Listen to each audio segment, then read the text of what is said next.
Good morning students. मैं आपकी chemistry lecturer प्रज्ञा ma'am आपको हेलो एल्केन और हेलो एरीन को आगे से पढ़ा रही हूँ। बेटा नोट्स की बात रही तो नोट्स मैं आपको बाद में दूंगी, क्योंकि अभी आप लोग इस चैप्टर को पढ़ लीजिए, क्योंकि हमें अपने टाइम पीरियड में से ख़त्म करना है। बाकी मैं नोट्स आपको देती रहूँगी आगे। प्रॉब्लम भी आप कभी भी पूछ सकते हैं और आगे भी हम आपकी स्टडी कंटिन्यू रखेंगे। तो अब हम पढ़ते हैं CX बंध की प्रकृति। तो CX बंध की प्रकृति देखिए कैसे है। हमने आपको बताया ना कि कार्बन है 3 H से जुड़ा होता है, 3 हाइड्रोजन से, और एक किससे जुड़ा X। तो ये जो हाइड्रोजन है जो कार्बन के साथ जुड़े हैं, इनका जो आपकी विद्युत ऋणात्मकता होता है लगभग कार्बन और हाइड्रोजन की लगभग समान होती है। और जो X है इसकी विद्युत ऋणात्मकता कार्बन के कंपेरिजन में काफ़ी अधिक होती है। विद्युत ऋणात्मकता क्या होती है? विद्युत ऋणात्मकता होता है एकल, ठीक है, गैसीय परमाणु का क्या, एकल गैसीय परमाणु विलगत परमाणु का इलेक्ट्रॉन बॉन्ड में इलेक्ट्रॉन को अपनी तरफ खींच के रखने की क्षमता को विद्युत ऋणात्मकता कहते हैं। तो इसमें ये विद्युत ऋणात्मक है तो क्या होगा, इलेक्ट्रॉन अपनी तरफ खींच के रखेगा, तो ये क्या हो जाएगा आपका नेगेटिव पार्शियल पॉजिटिव, यानी इसमें क्या आ गया, पोलैरिटी आ गई। अब ये देखिए आवर्त सारणी में वर्ग में ऊपर से नीचे के जाने पर हेलोजन परमाणु का आकार बढ़ता है, अतः फ्लोरीन परमाणु सबसे छोटा आकार है तथा आयोडीन क्या है, सबसे बड़ा। तो विद्युत ऋणात्मकता क्या है, ऊपर से नीचे जाने पर क्या होगी, घट जाती है। बात समझ रहे हैं? तो देखिए वही है कि आपका परमाणु सबसे बड़े आकार का होता है आयोडीन का। परमात्रा कार्बन हाइड्रोजन आबंध की CF से CI तक बढ़ती जाती है, यानी क्या होता है, लेंथ बढ़ती जाती है, जो कि आपका देखो यहाँ दे रखा है। तो CF की क्या है आपकी, इतना लेंथ है, CFCl की इतनी, CBr की इतनी, और ये आपकी CX के बीच की है लंबाई, C और X के बीच की लंबाई देख रहे हो आप। ये लंबाई है 452, और जैसे जैसे नीचे आ रहे हैं क्या हो गई, 234। ऊपर से नीचे जाने पे C और X आबंध की एंथैल्पी, लंबाई नहीं सॉरी एंथैल्पी, एंथैल्पी का मतलब जानते हो आप क्या होता है, C और X आबंध की एंथैल्पी ऊर्जा क्या होती है, टूटने के लिए इतनी ऊर्जा चाहिए। तो सबसे ज़्यादा ऊर्जा किसमें चाहिए, फ्लोरीन कार्बन फ्लोरीन में, और सबसे कम किसमें चाहिए, आयोडाइड में, क्योंकि क्या है, बॉन्ड क्या हो गया, लंबा हो गया। और ये क्या दे रहे हैं, पोलैरिटी, मतलब आपका द्विबंध आघूर्ण सबसे ज़्यादा किसका होगा, फ्लोरीन C और F के बीच का, क्योंकि वो क्या है, ज़्यादा नेगेटिव। तो वही चीज़ आपकी इसमें दे रखी है। अब आ जाइए हम देख रहे हैं एल्किल हैलाइडों के विरचन की विधि, method of preparation of alkyl halide. सबसे पहले है एल्कोहलों से। तो एल्काइल हैलाइड एल्कोहल से सर्वोत्तम प्रकार से बनाया जा सकता है। कैसे बनाया जा सकता है, देखिए, सांद्र हैलोजन अम्ल क्या होते हैं बेटा, HCl HBr HI। Phosphorus halide, phosphorus PCl3 या PCl5, अथवा थायोनिल क्लोराइड SOCl2 के साथ अभिक्रिया से एल्कोहल का हाइड्रोक्सिल समूह, देखिए मैं सीधे यहाँ दिखा रही हूँ, एक एक चीज़ नहीं पढ़ सकते। ROH एल्कोहल है, इसका HCl से in presence of ZnCl2 reaction कराया, तो ये ZnCl2 क्या होता है, ये एनाइड्रस ZnCl2 लेंगे जो कि निर्जलीकरण का काम करता है, ये बन जाता है ROH NaBr plus H2SO4, ROH NaBr plus H2SO, यानी अम्लीय सोडियम ब्रोमाइड। एल्कोहल से रिएक्शन करेंगे तो ये बनेगा RBr प्लस NaHSO4 प्लस जल। वहीं ROH का PX3 के साथ, PX3 में X कुछ भी हो सकता है, फ्लोरीन क्लोरीन ब्रोमीन, तो ये क्या बनता है, 3RX प्लस H3PO3। वहीं PCl5 लेंगे तो बनेगा POCl3 प्लस HCl। वहीं आप ROH लाल फॉस्फोरस और क्या लोगे, हेलोजन, तो बनेगा RX। बात को ध्यान से समझते चलिएगा। ROH को थायोनिल क्लोराइड यानी SOCl2 के साथ लेंगे तो बनेगा RCl। R क्या है, SO2 प्लस HCl। अब ये बार बार R R R आ रहा है, R क्या है बेटा, इसको समझिए। R जो है वो एल्काइल ग्रुप, R क्या है आपका, R है आपका एल्काइल ग्रुप या एल्काइल समूह। इस एल्काइल समूह का क्या फॉर्मूला होता है, ये होता है CnH2n प्लस 1, क्योंकि एक H हट गया, क्या एक H तो हट गया हेलो ग्रुप से, तो R का क्या फॉर्मूला होता है जनरल, CnH2n प्लस 1, इसे कहते हैं एल्काइल ग्रुप। ठीक है, अब आगे आ जाइए, देखिए इसमें दे रखा है एल्किल क्लोराइड का विरचन एल्कोहल से शुष्क हाइड्रोजन क्लोराइड गैस को प्रवाहित करके अथवा सांद्र जलीय हैलोजन अम्लों के साथ एल्कोहल के मिश्रण को गर्म करके किया जा सकता है। बात को समझ रहे हो आप।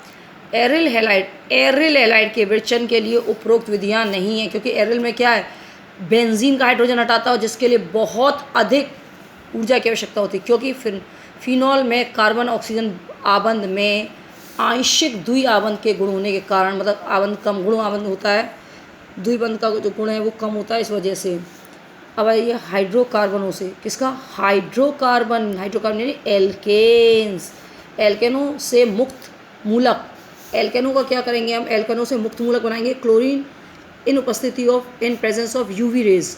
तो टेम्परेचर हाई रखेंगे तो क्या होगा, एक H हटेगा, डॉट बन के मुक्त मूलक बनेगा और आपका ये बन जाएगा इस तरह से प्राइमरी सेकेंडरी। फिर एल्किनों से, एल्किनों से क्या होगा, HX को जोड़ेंगे, क्या जोड़ेंगे, HX, HX यानी कोई हेलोजन हेलाइड, ठीक है। तो ये आपका बनेगा इस तरह से, जिसके लिए एग्जाम्पल दे रखा है HI, HI जब किया, अब देखिए नेगेटिव पार्ट जुड़ेगा उससे जिस पे क्या है आपकी हाइड्रोजन की मात्रा कम हो, ठीक है। तो देखिए प्रोपीन दो प्रकार के उत्पाद देता है, एक तो ये और एक ये। मुख्य उत्पाद क्या होगा, जिसमें हाइड्रोजन की मात्रा कम हो, इसे कहते हैं मार्कोनिकॉफ का नियम। जब हम आपका ये क्या, अनसिमेट्रिकल, अनसिमेट्रिकल मतलब जैसे दो अगर ये था तो सिमेट्रिकल है, दोनों बराबर हाइड्रोजन है, पर इसमें हाइड्रोजन यहाँ कम है या ज़्यादा है, उससे जब HX का और जब हम जोड़ेंगे तो क्या होगा, आपका I यहाँ भी लग सकता है और यहाँ भी, तो वो I प्रेफरली यहाँ लगेगा, प्रेफरली का मतलब है यहाँ लगना ज़्यादा प्रेफर करेगा, वो किस वजह से करेगा उसके लिए हम आपको बाद में समझाएंगे। तो ये मुख्य प्रोडक्ट होता है, इसे मार्कोनिकॉफ नियम कहते हैं। तो नेगेटिव पार्ट, रिएजेंट का नेगेटिव पार्ट उस पर जाता है जहाँ पे किसकी, H की परसेंटेज कम होती है। अब आ जाइए हेलोजन से संयोजन द्वारा, हेलोजन से संयोजन यानी कि जुड़ने द्वारा। तो देखिए आपका ये क्या है, एल्कीन है, एल्कीन का ब्रोमीन से कराया in presence of carbon tetrachloride, तो क्या बना, क्या बना आपका विसिनल डाइब्रोमाइड। ऐसी RX के, ये आपका एक अलग प्रकार का रिएक्शन जिसे आपका फ्रैंकस्टेलाइन रिएक्शन कहते हैं, फ्रैंकलस्टाइन रिएक्शन कहते हैं।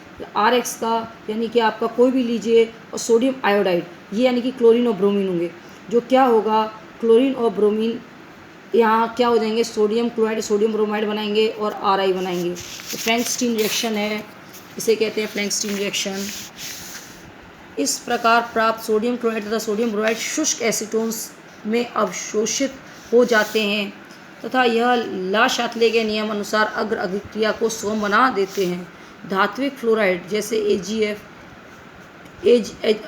सिल्वर फ्लोराइड या Hg2F2 यानी मर्क्यूरस फ्लोराइड या CuF2 यानी कोबाल्ट फ्लोराइड या SbF2 एंटीमनी फ्लोराइड की उपस्थिति में एल्किल क्लोराइड ऑब्लिक ब्रोमाइड को गर्म करके उपलब्ध करना एल्किल फ्लोराइडों के संश्लेषण का सर्वोत्तम तरीका है, क्योंकि एल्काइल क्लोराइड जो बनता है तो बहुत एक्सोथर्मिक रिएक्शन होता है। इस अभिक्रिया को स्वार्ट्स, ठीक है, स्वार्ट्स अभिक्रिया कहते हैं। बेटा आपका ये क्वेश्चन दे रखे हैं, इसे आप अपने आप कर लीजिएगा। नेक्स्ट है हेलो एरिनो का विचरण। अभी हमने क्या पढ़ा था, फॉर्मेशन ऑफ हेलो एल्केन्स, अब हम पढ़ रहे हैं फॉर्मेशन ऑफ हेलो एरीन।